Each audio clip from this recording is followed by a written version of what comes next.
Viljandimaal Morna külas elab Poolade pere. See on üks väga isevärki pere, kelle külastamine ja kelle elustiiliga tutvumine paneb ehk igaühte iseendasse vaatama, korra peatuma ja mõtestama, kuhu ja kuidas edasi.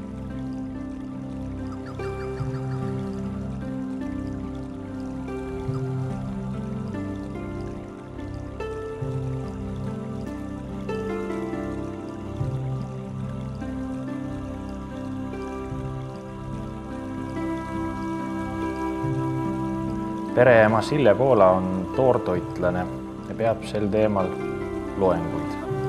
Ta usub ja teab, et inimene on see, mida ta sööb. Kui tema toidulaual annavad tooni värsked puu- ja juurviljad, on inimene terve ja elurõõmus.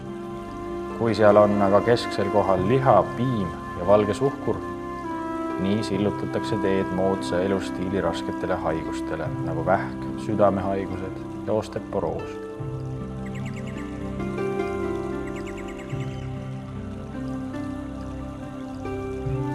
Vaatame hetkeks ringi.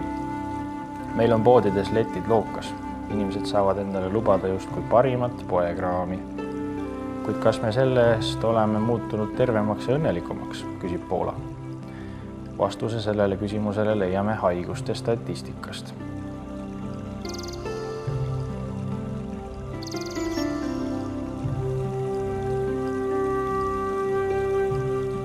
Poolade väiksemad lapsed, Ahto, Sigrid ja Lauri, on väga erilised.